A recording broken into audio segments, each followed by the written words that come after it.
Hey y'all, it's Crystal. Thanks for coming by today. I'm here in my kitchen again. I'm gonna do a mid-month reading check-in, right? Okay, so it is a little past halfway, but you know, it's fine. I've been a little busy this past several days. So, yeah, let's talk about the the 7 books I've actually read. So, I have started off the month pretty well, and I've read some good stuff. You guys, I have read some good things. What have I read? I'm trying to think events and stuff. Not really events. Libby is doing it to me again. She's, I think, well, you know, it really is a me problem because I'm the one that puts the books on hold. You know, you know what I'm saying? So, you know, I'm really just messing myself up with my own plans. So, anyway, I've had some more holds come in. I've done some little sort of book clubby type things. Okay, let's go. So first up, I read When Ghosts Come Home by Wiley. This is a North Carolina author. I read several books by him, and so this is now another one I can check off the list. He normally writes his books set in the Appalachian area, but this is actually a book set at the coast, but it does have that same sort of gritty feeling to it and a sort of crime element that a lot of his other books will have. And yes, and it's really interesting. And so this takes place in like the 1980s in a place called Oak Island, which is a real place. It's an island off the coast of North Carolina. Yeah, and it's pretty kind of a small little island, you know, town. And we're following a couple of different stories. Our main character is really the sheriff of the town. And as our story starts off, and you know, he's asleep, you know, with his wife in the bed, and I hear this loud, you know, sort of noise and this crash, and this plane has come in, you know, really low overhead, and they hear this kind of loud noise, and it's like, what in the world's going on? So this kind of starts our story because he, of course, goes and investigates and sees what's going on. And there is this plane that has landed at the small airstrip. It's too big for the airstrip. It's really kind of half crashed and stuff. So they get there, and they see the plane kind of like locked up sideways, you know, at the end of the landing strip there, and then they also find a dead body of a local guy there. And like I said, this sort of starts this story of what is going on, because the pilot and everything, and any kind of, you know, contents inside the plane, gone. Everything's gone.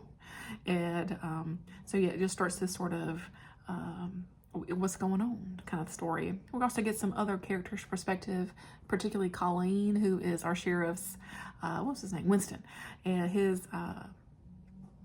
daughter, as she is dealing with grief of loss of a child and coming back home. I always love that story of, you know, somebody kind of reluctantly coming back home, but she's kind of trying to, you know, just find a new normal moving forward. And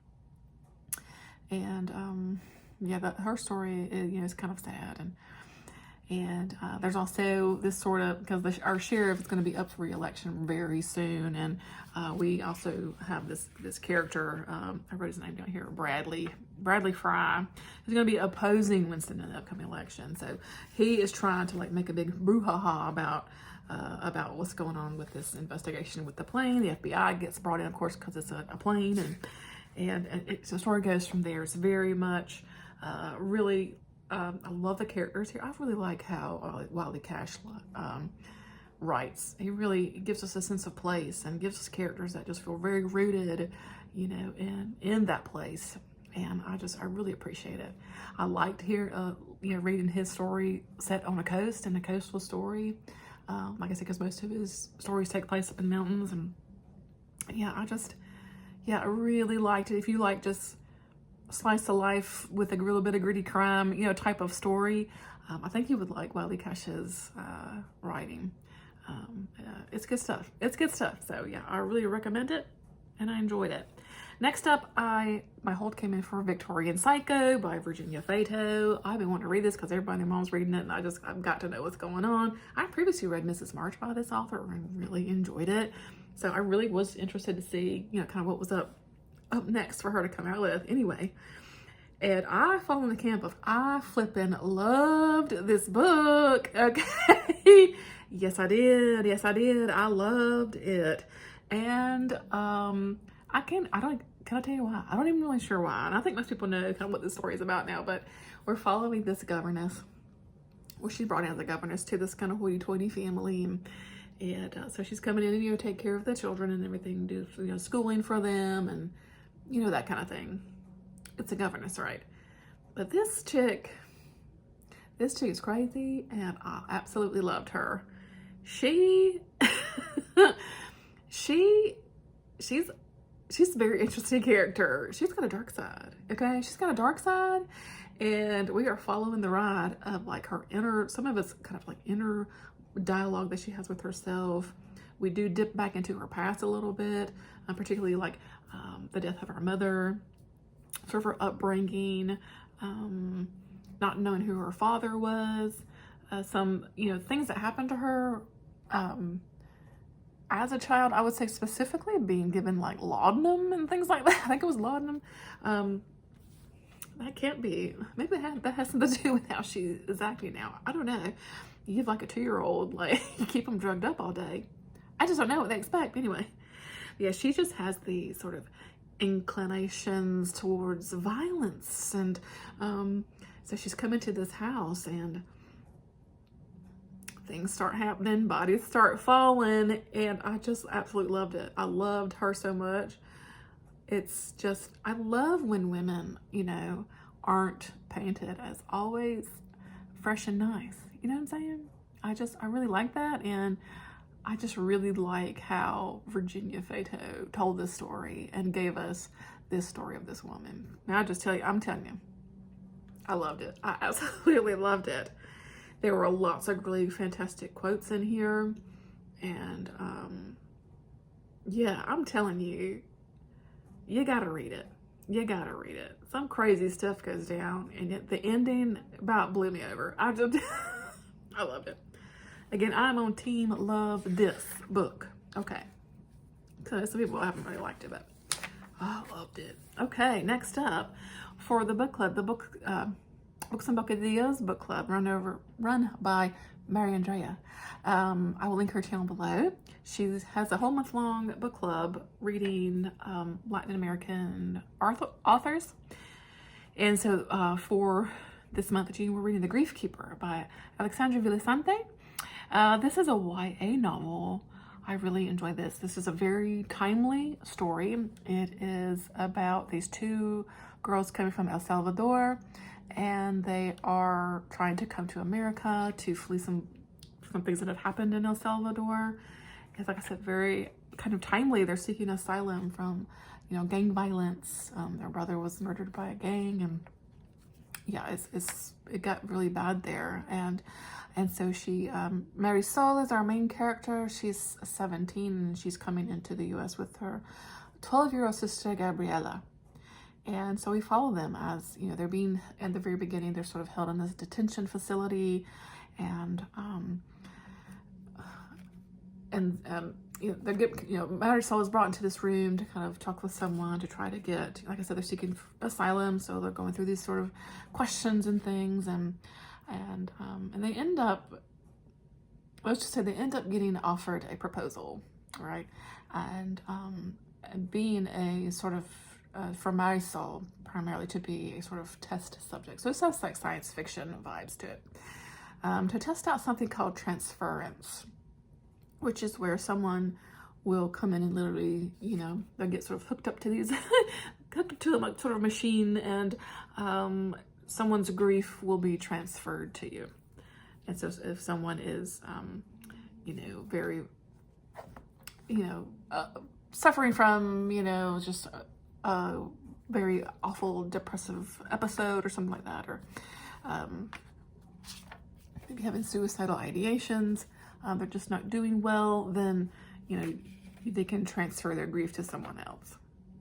And it's, like I said, it's experimental. So Marisol will be sort of the first like human test subject, because of course she says that she will do it, because really she doesn't have a choice, right? She really doesn't have an option to say no. I mean, let's just be for real right now, right? And so she's brought to this really nice home, and I forget where this takes place, because she's moved upstate, or, you know, up country somewhere. I don't remember now. Connecticut or something in Delaware. It's, I can't remember now, but anyway, it doesn't really matter. But, and she's brought, you know, to the home of this girl who is about the same age as Marisol. Her name is Ray, and she is also grieving someone. Funnily enough, she's also grieving the loss of her brother who died in an accident, and she's having a hard time, you know, just kind of, you know, moving forward, and things like that. Just very, very sad about it. And so they sort of start this friendship together. Maybe it turns into something else, but there's also this experiment going on. And I think there's a lot of conversation here, of course, about whose grief is more important, you know, because you have Marisol, who is from El Salvador. Ray is very much a white chick, you know, whose grief is more important. And when you're trying to eliminate or offload grief, why would you burden someone else with it? Lots of great, I think, insight into that. And there's, of course, just the entire thing of, you know, trying to find a safe place for you to be and exist. And yeah, a lot of this was really sad. And like I said, very timely. And I really enjoyed it. I really enjoyed it very much. And it was a fantastic pick, Mary Andrea, for that, because yeah, I really, really enjoyed that book. So then I read Frontera by Louis Shiner. This is just something I think that was just available on Libby, and I was looking for an audio book. Not even on any of my TBR plans. It's fine. This one was super interesting. This is a science fiction book from 1984, and it's very, very interesting. So our sort of current Earth has gone through this big upheaval of war, and like basically corporations like run the world now. So there's no countries or states, or there's no like government in that way. Everything is run by corporations. And so there was like I said, this big sort of war that happened. And so sort of our main character is this man named Kane, who is like a veteran of this corporate war. And so he is you know, this company that now I think runs most of the United States, called Pulse Systems. I wrote it down because they are out of Houston. They kind of took over NASA, you know, essentially. And so NASA is Pulse Systems, whatever, has put together this kind of ragtag crew of about, you know, 5 or 6 people or so, 5 or 6 people, to go to Mars to check out some colonists that were there. Because there was, before, you know, kind of crap hit the fan with this war, there was a colony established on Mars. And so once the war was happening, like some people came, you know, back home to Earth, but some people stayed, and they aren't sure if the people are alive or, you know, what's going on. I mean, they just kind of have lost contact and all that kind of thing. And so, like I said, this little small crew has been put together to, you know, go check it out. I mean, that's kind of the gist of the situation, right? And then they get to Mars and they see what's going on. I'll just leave it at that. I'm going to tell you, it's very interesting. And of course, this whole sort of like corporate greed, you know, world being run by corporations. I mean, I feel like, again, very timely, even though it was written back in the 80s. And a lot of that was super interesting. And I don't want to say, there's some very interesting characters, and about, I don't want to say too much. I don't know if people will actually read this book, but I really enjoyed it. First of all, let me just say that. So, but the things that they found when they got to Mars, right? So I think we could know that there is a colony still existing there, right? And some things are going on there, and tensions rise and things like that. There is a bit of datedness to it because it talks about like the Russians, you know, and even like they mentions like Red China, you know, because again, it's written in the 80s, and sort of post, you know, still dealing with some maybe post Cold War type things. And so it was kind of interesting. It was, you know, a bit dated just for that, but honestly, it still felt, like I said, pretty relevant. And I don't know, I really liked it. It was just super interesting. I really liked, you know, seeing this juxtaposition of this world, and then this, you know, when they get to Mars, what's going on there, and conflict and tension.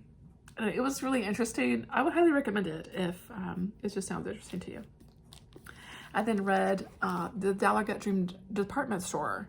This is by Miye Lee, translated by Sandy Jusen Lee, and it's translated from the Korean. This was a lovely little book. It was so much fun. It is a delight. If you're looking for something cozy, this is it. This is the cozy story for you. It is really fantastical and whimsical and just a delight. It's just a delight. It really is. So I'm reading this for my little, book, not really a book club, but just kind of a reading thing we've got going on my K-pop Discord, where we're going to be reading some Asian authors this year. But anyway, this was the May-June pick.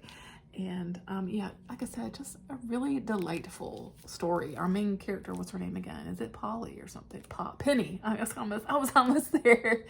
So Penny is a new hire for the Dallergut Dream Department Store. And it is exactly what it says here. This is a department store you visit in your dreams to pick a dream. And there are people that are called dream makers, and they create dreams for you. You come in there, you've got a goal, maybe like you're trying to do this or that. I want a dream where I'm a star athlete. You'll find that there. I want anything you want, really, because it's a department store. There's different levels of that you go and get the kind of dream that you want. And so we're following Penny as she is learning the ropes, and she meets Mr. Dallergut, who is the sort of proprietor and owner of a Dallergut Dream Department Store, and a couple other co-workers and things like that. And it's really just kind of day-to-day workings of this little store in their dreams, and people that come to visit the dreams. So we do meet a couple of sort of characters from like the outside world, right? That what they're dealing with in their day-to-day life, and why they're looking for a specific dream, or what they're looking for when they come to the department store. Does that dream help them on the other side once they wake up? I don't know. I'm telling you, it's just a whimsical delight. Very sort of light read if you're wanting like a nice palette cleanser between some dark things. Definitely recommend this. It's just a cozy, whimsical, fantastical, fun little book. So I definitely recommend it. I then, for the Unhinged readathon, I listened to the audiobook for The Shape of Water. This is, of course, by Guillermo Toro and Danial Kraus, excuse me. It's essentially a novelization of the movie. And I really like this too. Like I said, I'm having a pretty dang on good month. But I really like this as well. This, if you've seen the movie, I mean, it does kind of hit the beats of the movie, we meet our main character, I forget her name now, but as she goes to work at this facility and as a night cleaner, and then of course they brought in this creature, right? And the story goes from there. But we do get some more sort of backstory from some of our characters, especially our main military guy, who in the whole beginning is him going to, was it South America somewhere? I don't remember now. To like find this creature and bring him back to, was it New York City? I think they're in. So there's this whole thing, and like he's kind of off the rails. And again, your female character, as her life, because she is a non-speaking person, and how she gets connected with this sort of this monster. I say monster, but this fish man. Yeah, we get a bit more perspective on like the doctor that is there, who is to kind of taking care of the creature and things like that. It was really good. I really liked it. Oh, and one of the friends of our main character's story. I don't know why I can't remember her name, but anyway, the neighbor that lives with her, like across the hall from her, I really liked him. And yeah, so it was really lovely, and I really liked it. So I don't know what else to say. Just today, I listened to the audiobook for adult. This is, again, something way off the rails. Libby, again, she was like, you had this on hold, here you go. Adult Children of Emotionally Immature Parents by Lindsay C. Gibson. This is a non-fiction, kind of self-help type of book.